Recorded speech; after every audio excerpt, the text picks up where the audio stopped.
Hello बच्चों, नमस्कारम। क्या हाल चाल हम। तो भाई साहब आपके लिए लेकर आ चुके हैं गणित का वायरल पेपर। जैसा 2023 बोर्ड एग्जाम में 21 फरवरी को आने वाला है, आपका एग्जाम बिल्कुल नजदीक है। वीडियो को आखिरी तक जरूर देखना, क्योंकि ऐसा ही पेपर बिल्कुल सेम यही पेपर बोर्ड एग्जाम में आने वाला है। तो दोस्तों यहाँ पर देख सकते हो, सबसे पहले देख सकते हो कि भाई 2022-23 के लिए है, आप देख सकते हो। और यहाँ पर कक्षा 10 गणित, ठीक है। तो 2022-23 लिखा गया यहाँ पर दोस्तों। आपका जैसा 21 फरवरी को पेपर देखने को मिलेगा, बिल्कुल सेम यही पेपर देखने को मिलेगा। तो वीडियो को आखिर तक जरूर देखना दोस्तों, लाइक शेयर सब्सक्राइब कर देना। बस इसको सॉल्व करके आप लोग चले जाना, 70 नंबर आपके पूरे पक्के हो जाएंगे। तो यहाँ पर आप देख सकते हैं पूर्णांक 70 का रहेगा, 3 घंटे 15 मिनट का समय मिलता है, आप जानते ही हो। और 20 नंबर के जो बहुविकल्पी प्रश्न आने वो बिल्कुल सेम आने वाले हैं। और यहाँ पर OMR शीट पर उनके आंसर देने होंगे, जैसा कि आप लोगों ने हिंदी में दिया है। तो यहाँ पर खंड आ आप लोग देख सकते हो। सबसे पहला क्वेश्चन क्या कहता है बहुविकल्पी प्रश्न में? पहला क्वेश्चन कहता है एक परिमेय संख्या का दशमलव प्रसार सदैव होता है तो अशांत या शांत, या फिर दोस्तों यहाँ पर उपयुक्त दोनों होता है, या इनमें से कोई नहीं। तो यहाँ पर याद रख लेना, जो यहाँ पर होता है वो होता है उपयुक्त दोनों, यानी शांत और अशांत दोनों होता है एक अपरिमेय संख्या का दशमलव प्रसार, ठीक है। तो ये आप लोग याद रख लेना। दूसरा दोस्तों यहाँ पर कहता है, देख सकते हो क्या कहता है कि भाई एक शून्येतर परिमेय संख्या और एक अपरिमेय संख्या का गुणनफल होता है। तो क्या होता है यहाँ पर दोस्तों? सदैव परिमेय संख्या होता है या सदैव अपरिमेय संख्या होता है, या परिमेय या अपरिमेय संख्या दोनों होता है, या एक होता है। तो क्या होता है यहाँ पर याद रख लेना, जो शून्येतर परिमेय संख्या और एक अपरिमेय संख्या दोनों का गुणा किया जाएगा तो हमेशा से अपरिमेय संख्या प्राप्त होगी, यानी आपका विकल्प नंबर पहला सही हो जाता है, ठीक है। चलिए आगे बढ़ते हैं दोस्तों। यहाँ पर तीसरा क्वेश्चन क्या कहता है, देख सकते हो रेखाएं x बराबर 0 और 2x + 3y बराबर 12 का प्रतिच्छेद बिंदु है। तो यहाँ पर क्या प्रतिच्छेद बिंदु होगा? बिल्कुल सिंपल है दोस्तों, x की बराबर 0 दिया गया है तो x की जगह 0 रख दो और वैल्यू निकाल लो। तो यहाँ पर 2x + 3y दिया गया है तो 2 यानी x की जगह 0 रखोगे प्लस 3y बराबर आपका दोस्तों 12 हो जाएगा। तो यहाँ पर 0 से 0 ये मर गया पूरा का पूरा, तो यहाँ पर 3y बराबर आपका कितना होगा? 12। तो यहाँ पर दोस्तों y बराबर जो होगा 12/3, यानी आपका y बराबर जो निकल के आएगा 4, यानी आपका होगा 0 और 4, है ना। तो 0 4 कहाँ पर दिया गया ऑप्शन में?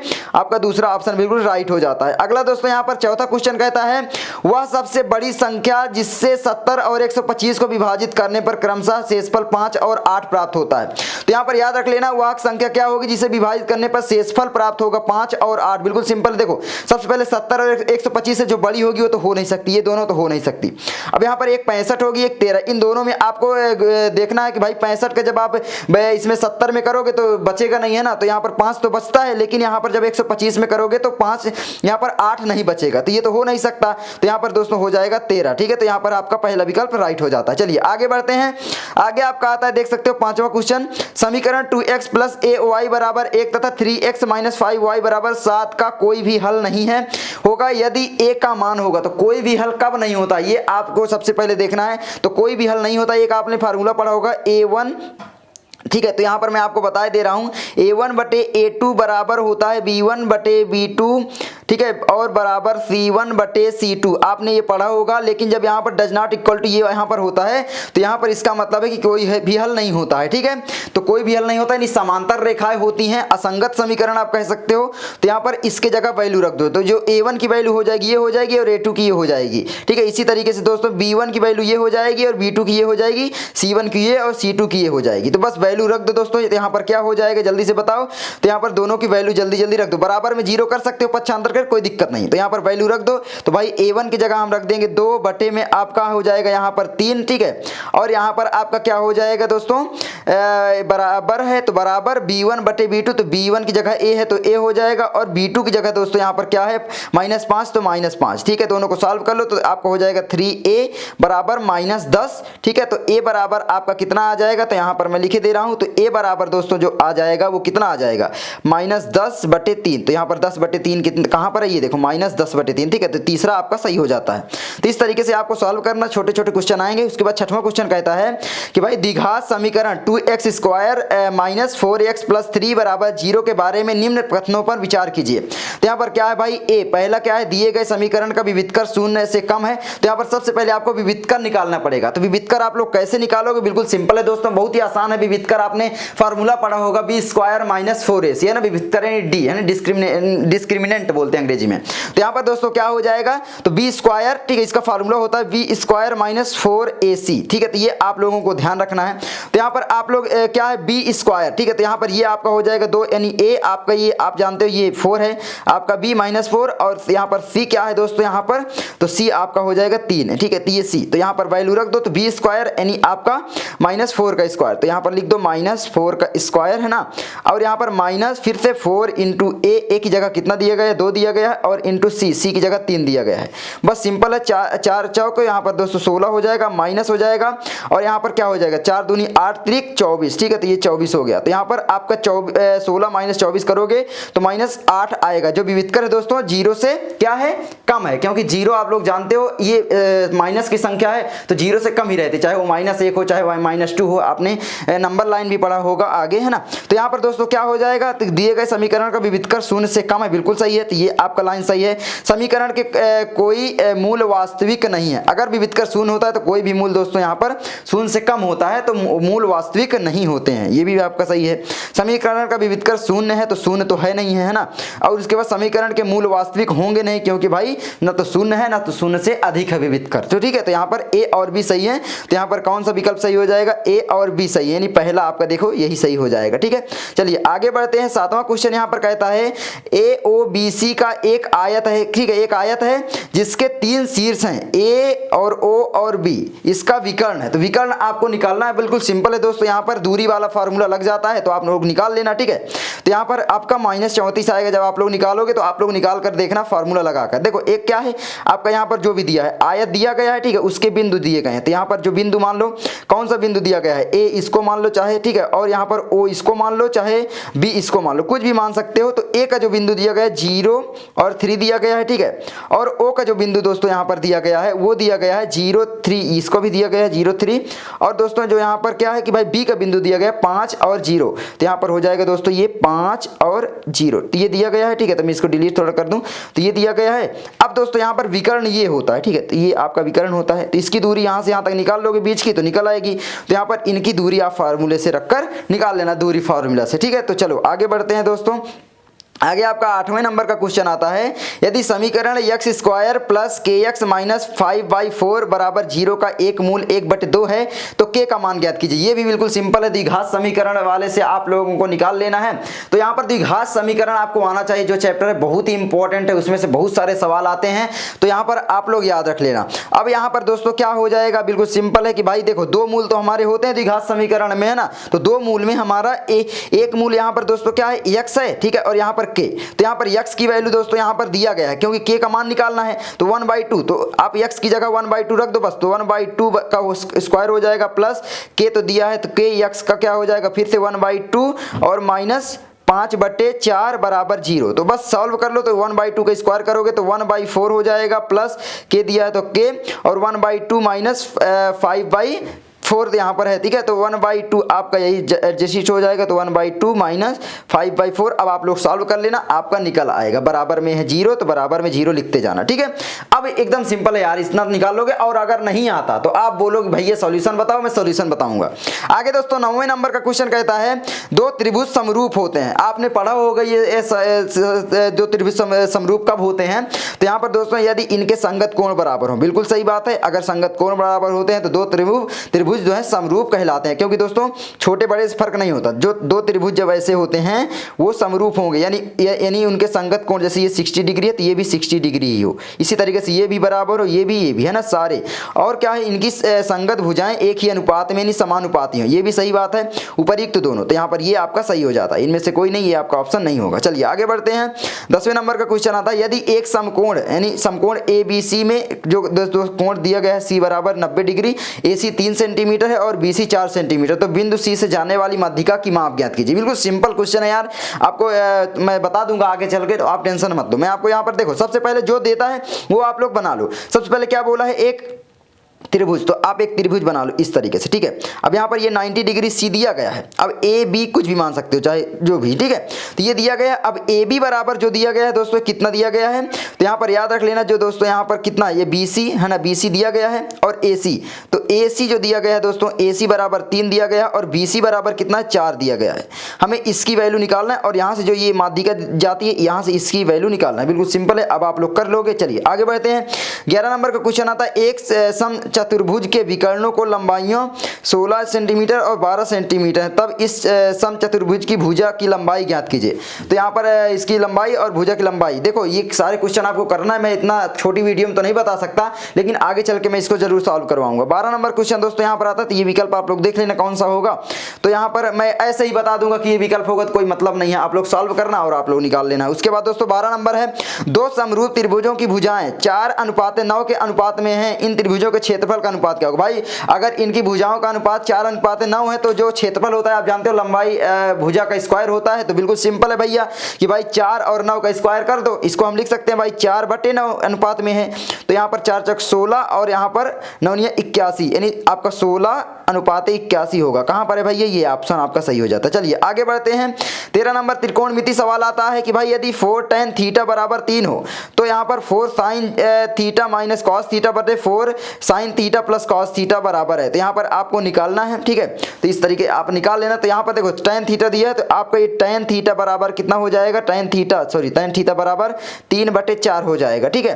तो अब यहाँ पर फॉर्मूला वगैरह लगेंगे, तो मैं देखो यार बता रहा हूँ बार बार ना कि आप सॉल्व करना, अगर नहीं आता तो मुझसे पूछना, मैं बताऊंगा, आगे वीडियो आने वाली है बताने के लिए। तो उसके बाद है 14 नंबर का क्वेश्चन देख सकते हो कि भाई sin 75 बटे cos 15 अंश का मान होगा, तो क्या होगा आपको बताना पड़ेगा। उसके बाद 15 नंबर क्वेश्चन है, यदि एक वृत्त का परिमाप वर्ग के परिमाप के बराबर हो तो उसके क्षेत्रफलों का अनुपात होगा। तो यहाँ पर आप लोग वृत्त का परिमाप जो है दोस्तों, वर्ग के जो परिमाप है, वर्ग का परिमाप है उसके बराबर, तो उसके क्षेत्रफलों का अनुपात क्या होगा। तो यहाँ पर वृत्त का क्षेत्रफल होता है पाई r स्क्वायर, है ना, ठीक है। तो ये आप लोग याद रख लेना। तो यहाँ पर क्या होगा जल्दी से आप लोगों को बताना है, ठीक है। चलिए आगे बढ़ते हैं। 16 होता है, दो गोलों के आयतन का अनुपात 64:27 है, उनके पृष्ठीय क्षेत्रफलों का अनुपात होगा। तो क्या होगा यहाँ पर आपको बताना पड़ेगा। बिल्कुल सेम आपका पेपर ऐसा ही आने वाला है, बिल्कुल सेम आप तैयार करके जरूर जाना, ठीक है। आपके पूरे बहुत सारे नंबर क्लियर हो जाएंगे। 17 नंबर क्वेश्चन है दोस्तों, 1 से 10 तक की धनात्मक विषम संख्याओं का समांतर माध्य होगा। तो यहाँ पर समांतर माध्य आपसे पूछा है। उसके बाद यहाँ पर बताना है। उसके बाद 18 है, माध्यिका को आलेखीय विधि द्वारा निम्न में से किससे प्राप्त किया जाता है। तोरण से, बहुभुज से, आयत से, किससे प्राप्त किया जाता है, जल्दी से बताना है। 19 नंबर क्वेश्चन, यदि कुछ प्रेक्षणों का माध्य 27 तथा बहुलक 45 है, तब माध्यिका होगी। तो क्या माध्यिका होगी, जल्दी से बताइए। उसके बाद 20वां क्वेश्चन है, वर्गीकृत आंकड़ों की से अधिक प्रकार और से कम प्रकार की संचयी बारंबारता वक्रों के प्रतिच्छेद बिंदु के भुज के आंकड़ों का प्राप्त होना है। क्या है, माध्य है, माध्यक है, बहुलक है। ये देखो, ये तो आपका जब आपके कॉन्सेप्ट क्लियर होंगे तो आप आंसर ऑटोमेटिकली दे लोगे, है ना। उसके बाद दोस्तों आगे आता है, देख सकते हो 1 नंबर क्वेश्चन। ये बड़े बड़े क्वेश्चन आते हैं, ये 1 नंबर के 20 नंबर के थे, तो मैं उनको जल्दी सॉल्व करवा दूंगा बहुत ही आसान भाषा में, ठीक है। मैं हो सकेगा तो बोर्ड में सॉल्व करवा दूंगा, ये बगल में है।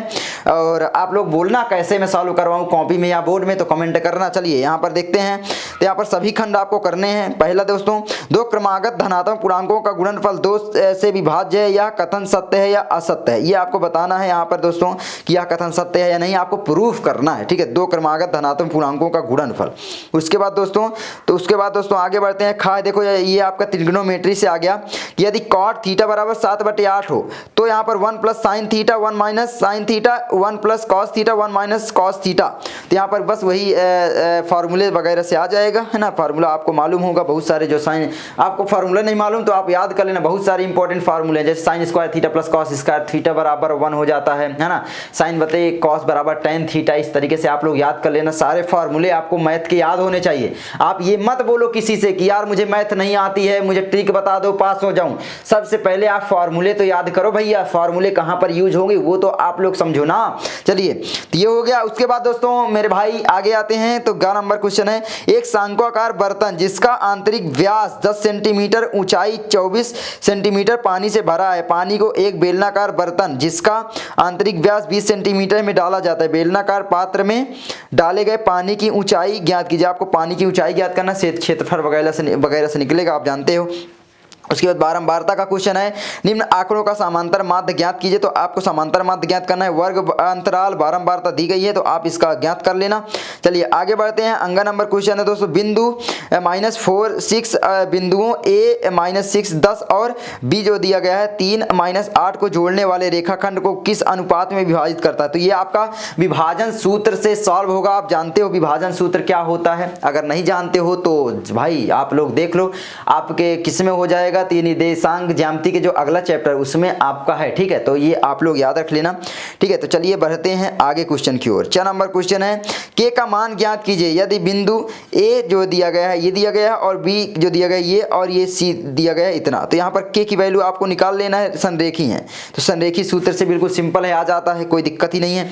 दूसरा है दोस्तों, यहाँ पर निम्नलिखित में से किन्हीं 5 खंडों को हल कीजिए। तो यहाँ पर 5 खंडों को आपको हल करना है। कोई भी 5 प्रश्न करने हैं यहाँ पर दोस्तों, 2 2 4 1 5 और यहाँ पर दोस्तों 6 क्वेश्चन में से कोई भी 5 क्वेश्चन आपको करने हैं और इसके लिए 4 अंक निर्धारित किए गए हैं। बहुत बड़े बड़े अंक मिलते हैं 4 नंबर। तो यहाँ पर पहला क्वेश्चन है, ग्राफ द्वारा जांच कीजिए कि रैखिक समीकरण युग्म 2x + y - 6 बराबर 0 4x - 2y - 4 बराबर 0 संगत है। यदि ऐसा है तो ग्राफी विधि द्वारा हल कीजिए। बिल्कुल सिंपल है दोस्तों, ये आप जानते हो है ना। तो इसमें ग्राफ द्वारा आपको करना है। ग्राफी विधि द्वारा समीकरण प्रतिस्थापन विधि होती है, वज्र गुणनखंड विधि होती है ना, विलोपन विधि होती है, इसी तरीके से ग्राफी विधि भी होती है, उसमें से आपको ये समीकरण सॉल्व करने होते हैं, ठीक है। तो ये आपका आ जाता है। तो रैखिक समीकरण जो आते हैं, आपका चैप्टर है रैखिक समीकरण वाला, है ना। तो यहाँ पर वही है। तो यहाँ पर 4 नंबर का दिया गया और बिल्कुल यार बिल्कुल सिंपल क्वेश्चन है, मैं आपको आगे बता दूंगा, बिल्कुल सिंपल है, ठीक है। तो चलिए आगे बढ़ते हैं। आगे ख नंबर क्वेश्चन है, 2 संख्याओं के वर्गों का अंतर 180 है। छोटी संख्या का वर्ग बड़ी संख्या का 8 गुना है। दोनों संख्या ज्ञात कीजिए। द्विघात समीकरण से आपका क्वेश्चन यहां पर आ गया है। उसके बाद क नंबर क्वेश्चन है चौथा, 4 सेंटीमीटर त्रिज्या के एक वृत्त पर, ठीक है, 6 सेंटीमीटर त्रिज्या के एक संकेंद्री वृत्त के किसी बिंदु से एक स्पर्श रेखा की रचना कीजिए, उसकी लंबाई माप कर लिखिए। तो यहाँ पर दोस्तों रचना वाले चैप्टर से है ना, तो रचना आपको आनी चाहिए, देख सकते हो। और रचना वाले से क्वेश्चन आने ही आने, हर एक चैप्टर से आने हैं, ठीक है। तो ये देख सकते हो, इसको आप लोग बनाना सीख लेना। उसके बाद घ नंबर क्वेश्चन, 2 खंबे जिनकी ऊंचाई 6 मीटर और 11 मीटर है तथा ये समतल भूमि पर खड़े हैं। समतल भूमि पर कोई भी ऐसे समतल भूमि है, ठीक है, वहां पर 2 खंबे खड़े हैं इस तरीके से, एक इस तरीके से, एक बड़ा खंबा एक छोटा खंबा है, ठीक है। और क्या बोला है कि 6 मीटर एक की ऊंचाई है यहाँ पर जैसे, और 11 मीटर एक की, बड़ा वाला 11 मीटर होगी तथा ये समतल दूरी पर है, सॉरी समतल पर है। यदि इनके पाद बिंदुओं के बीच की दूरी, यहाँ पर दोस्तों यहाँ से यहाँ की दूरी जो दी गई है वो दूरी दी गई है 12 सेंटीमीटर है। तो इनके ऊपर सिरों के बीच की दूरी ज्ञात कीजिए। आपको सिरों के बीच की दूरी इस तरीके से ज्ञात करना है भैया, ठीक है। तो ये आपकी कितना होगी ये बताना है, बिल्कुल सिंपल है ये, है ना। आगे बढ़ते हैं। आगे आपका अंगा नंबर क्वेश्चन है। तो मैं हर बार सिंपल बोलता हूँ, बहुत सारे लोग गुस्सा हो जाएंगे कि भैया सिंपल कहाँ है ना। तो जिसको नहीं आते हैं उसको सिंपल भी लगते भी नहीं है। तो आपको मैथ ज़्यादा से ज़्यादा प्रैक्टिस करनी है, और मैथ देखो भाई प्रैक्टिस की ही है। तो यहाँ पर किसी स्कूल की कक्षा 10 की 51 लड़कियों की ऊंचाइयों का एक सर्वेक्षण किया गया और निम्नलिखित आंकड़े प्राप्त हुए। देखो यहाँ पर ऊंचाई दी गई है, लड़कियों की संख्या, ठीक है। यहाँ पर आपको क्या माध्यक ऊंचाई आपको ज्ञात करना है, ठीक है। तो ये आप लोग देख लेना। उसके बाद है आगे 6 नंबर, यहाँ पर देख सकते हो क्वेश्चन, ठीक है। यदि नीचे दिए हुए बंटन का माध्यक 28.5 हो तो x और y के मान ज्ञात करना है आपको, ठीक है। उसके बाद दोस्तों तीसरा नंबर का क्वेश्चन है, निम्न समीकरण के युग्मों को रैखिक समीकरण के युग्म में बदलकर ज्ञात कीजिए। बिल्कुल सिंपल है ये तो बिल्कुल सिंपल क्वेश्चन, और ये आना ही आना है। ऐसे क्वेश्चन एक आपका आएगा 6 नंबर का, हमेशा से आया है और ऐसा क्वेश्चन आएगा, इसलिए ये इस प्रकार के क्वेश्चन सॉल्व करने आपको आने चाहिए, ठीक है। तो ये आप ध्यान रखना, अगर ये क्वेश्चन सॉल्व करने नहीं आते हैं तो मैं आपको जल्द बता दूंगा, 6 नंबर आपके पक्के हो जाएंगे, ठीक है। चलिए अथवा में भी दिया रहेगा, देख सकते हैं, ये बिल्कुल लॉलीपॉप क्वेश्चन आ गया, ठीक है। 3 वर्ष पूर्व रहमान की आयु वर्षों में का व्युत्क्रम और अब से 5 वर्ष पश्चात आयु के व्युत्क्रम का योग 1/3 है। उसकी वर्तमान आयु आपको ज्ञात करना है भैया। रहमान की आयु द्विघात समीकरण है ना, वही वाला है, ठीक है। तो आगे यहाँ पर चौथा नंबर क्वेश्चन है, ये देखो आपका ऊंचाई दूरी वाले से आ गया। तो यहाँ पर है एक बहुमंजिल भवन के शिखर से देखने पर एक 8 मीटर ऊंचे भवन के शिखर और तल के अवनमन कोण, अवनमन मतलब जब झुक कर देखते हैं, उन्नयन मतलब ऊपर जब देखते हैं ना तो उसको कोण बोलते हैं। तो शिखर तल के अवनमन कोण क्रमशः 30 और 45 है। बहुमंजिल भवन की ऊंचाई, दो भवनों के बीच की दूरी। सबसे पहले आपको इस तरीके के क्वेश्चन करने के लिए डायग्राम जरूर बना लेना है। डायग्राम जब बना लोगे तो सॉल्व कर लोगे। तो बहुमंजिल भवन कोई दिया गया, मान लो एक भवन इस तरीके से बहुमंजिल इस तरीके से है, 8 मीटर ऊंचे भवन, जो 8 मीटर है ना, एक भवन है जो कि 8 मीटर है बोला गया है कि शिखर और तल के अवनमन कोण क्रमशः 30 और 45 अंश है। शिखर और इसके जो नीचे का कोण बनता है उसके 30 और 45 अंश है। बहुमंजिल भवन की ऊंचाई, बिल्कुल सिंपल ऊंचाई दूरी वाला फार्मूलाज बिल्कुल है ना यहाँ पर आ जाएगा, लेकिन हाँ इसके लिए त्रिगोनोमेट्री आपको आनी चाहिए। तो यही तो है ना। अथवा दोस्तों यहाँ पर देख सकते हो भूमि के एक बिंदु P से एक 10 मीटर ऊंचे भवन के शिखर का उन्नयन कोण 30 अंश है। भवन के शिखर पर एक ध्वज को लहराया गया है और P से ध्वज के शिखर का उन्नयन कोण 45 है। ध्वज दंड की लंबाई और बिंदु P से भवन की दूरी ज्ञात कीजिए। ठीक है, यहाँ पर आपको √3 का मान 1.732 यूज करना है। तो ये भी आपको ध्यान रखना है, रूट का जो भी यहाँ पर √3 आएगा। ठीक है, तो आगे बढ़ते हैं। पांचवा है दोस्तों, एक वर्तमान एक उल्टे शंकु के आकार का है, एक बर्तन जो है, ठीक है, एक उल्टे शंकु के आकार का है। इसकी ऊंचाई 8 सेंटीमीटर है और इसके ऊपर जो खुला हुआ है सिरे की त्रिज्या 5 सेंटीमीटर है। यह ऊपर तक पानी से भरा है। जब इस बर्तन में शीशे की कोई गोलियां जिनमें प्रत्येक 0.5 सेंटीमीटर त्रिज्या वाला एक गोला है डाली जाती हैं तो इसमें से भरे हुए पानी का 1/4 भाग बाहर निकल जाता है। बर्तन में डाली गई शीशे की गोलियों की संख्या ज्ञात कीजिए। आपको संख्या ज्ञात करना है। अथवा में दिया है दोस्तों, यहाँ पर देख सकते हो, इसको भी पढ़ सकते हो पॉज करके। ठीक है, पढ़ लो। चलिए आगे बढ़ते हैं। तो बस दोस्तों ये आपके सॉल्व हो जाते हैं और ये पेपर आपका बोर्ड एग्जाम में आएगा, बिल्कुल सेम यही आएगा, इसके सिवा कोई पेपर नहीं आएगा। बस इसी को सॉल्व करके चले जाना, आपके 70 नंबर पूरे पक्के हो जाएंगे। काट लिया ना तुम्हारा, पूरा वीडियो लास्ट तक देखे हो, काट लिया तुम्हारा भाई। बिल्कुल सेम पेपर नहीं आएगा, किसी के पास खदान नहीं रखी हुई है पेपर की। बिल्कुल सेम पेपर नहीं आने वाला है, बल्कि दोस्तों बिल्कुल सेम ऐसा ही पेपर आने वाला है। मॉडल पेपर है ये, बोर्ड द्वारा जारी किया गया।